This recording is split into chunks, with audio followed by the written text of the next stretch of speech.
This video walks through completing Packet Tracer Assignment 4.1.4.5, configuring and verifying a small network, which is a part of the Routing and Switching Essentials curriculum in the Cisco Networking Academy. So in this lab, we are going to review a couple of commands that we learned in Net 125, our first Introduction to Networks curriculum, a part of the Cisco Academy, as well as we're going to move through some of the addressing commands that we learned in Chapter 4. So we're going to use the following and the addressing table, configure RTA router. Okay, so we're going to go to config mode here. And it says to configure a host name and a banner. The host name will be RTA, so remember our command, host name, and then whatever you want it to be. So it's going to be RTA. Set a banner. It really doesn't matter which one you do as long as you set one. I'm just going to put welcome to my router. Let's say the RTA router. Okay. Next, we're going to set a line password of Cisco. So line console 0, password is Cisco, log in, and we're going to set an encrypted password of class. So enable secret class. Okay. And we're going to set the IP addressing and descriptions on the LAN interfaces. So we got two here, and then we can look at our addressing table up here. We got G00, and let's set a description. So G00 in our diagram is connected to SW1. So I'm going to put connection to SW1. This is just for our own purposes. Later, if we do a show run, we can see exactly what's connected where.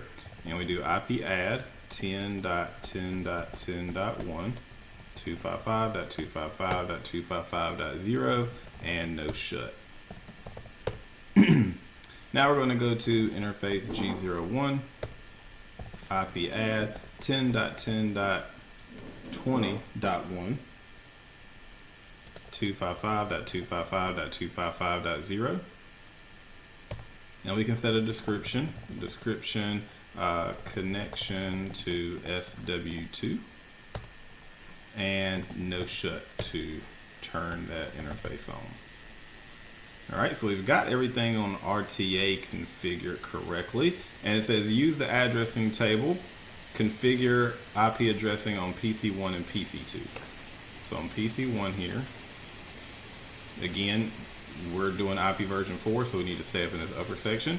We've got 10.10.10.10, 255.255.255.0.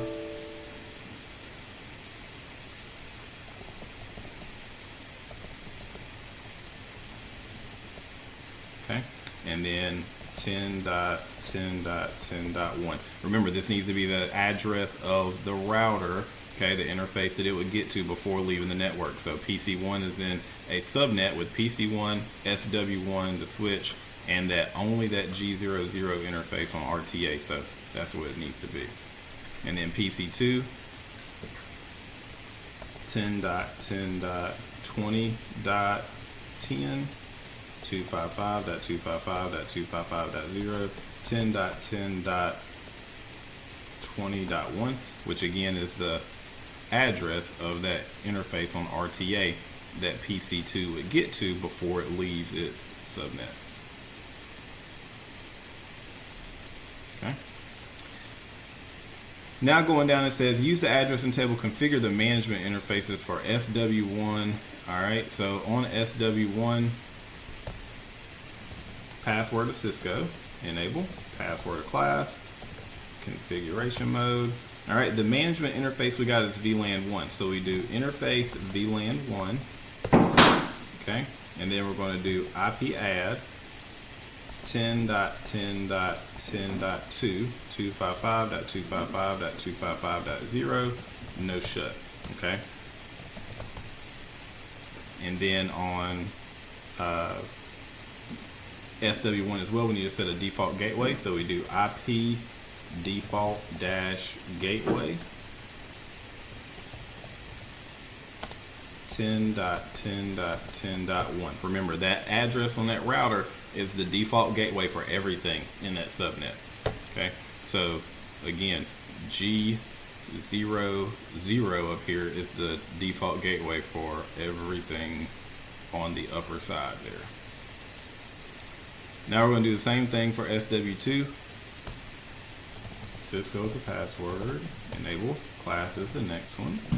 And we do interface VLAN1, IP add 10.10.20.2, 255.255.255.0, no shut, and IP default dash gateway 10.10.20.2 is the let's see, 20.1 is the default gateway because that's again the address of G01 on the RTA router.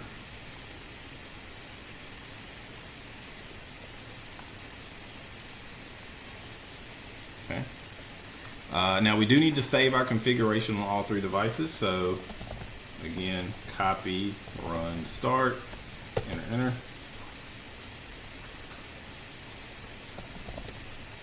Copy, run, start, enter.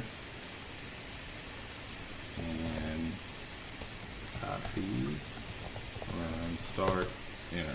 So we need to copy our running configurations or save our running configurations for each one of our major devices here.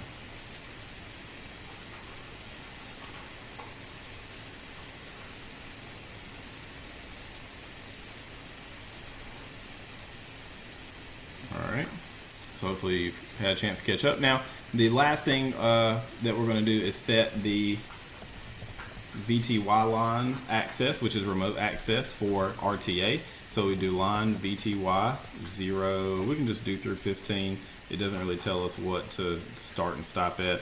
And then we do password Cisco login. Okay, so again, we can remotely log in. Now remember, remote access is great for the VTY lines, but usually we would not want to just set a regular password there because it is in plain text and uses telnet. SSH is a much better method, but they just have us do that one for here. So we've got everything set up here. We've got 60 out of 60, which is 100%. So that concludes this particular lab.